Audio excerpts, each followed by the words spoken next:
ماں کی دعا۔ حضرت موسیٰ علیہ السلام نے ایک دفعہ اللہ تعالیٰ سے پوچھا کہ جنت میں میرے ساتھ کون ہوگا؟ ارشاد ہوا فلاں قصاب ہوگا۔ آپ کچھ حیران ہوئے اور اس قصاب کی تلاش میں چل پڑے۔ وہاں دیکھا تو ایک قصاب اپنی دکان میں گوشت بیچنے میں مصروف تھا۔ اپنا کاروبار ختم کر کے اس نے گوشت کا ایک ٹکڑا کپڑے میں لپٹا اور گھر کی طرف روانہ ہو گیا۔ حضرت موسیٰ علیہ السلام نے اس قصائی کے گھر کے بارے میں مزید کچھ جاننے کے لیے بطور مہمان گھر چلنے کی اجازت چاہی۔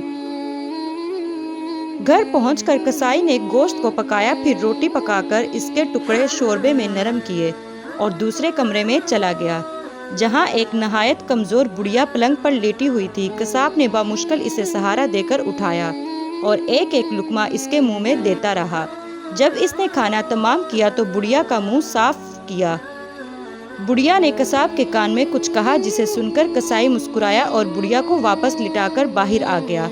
حضرت موسیٰ علیہ السلام جو یہ سب کچھ دیکھ رہے تھے، آپ نے قصاب سے پوچھا یہ عورت کون ہے اور اس نے تیرے کان میں کیا کہا جس پر تو مسکرا دیا؟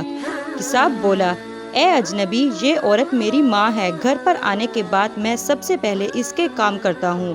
یہ روز خوش ہو کر مجھے دعا دیتی ہے کہ اللہ تجھے جنت میں حضرت موسیٰ علیہ السلام کے ساتھ رکھے، جس پر میں مسکرا دیتا ہوں کہ بھلا میں کہاں اور موسیٰ کلیم اللہ کہاں۔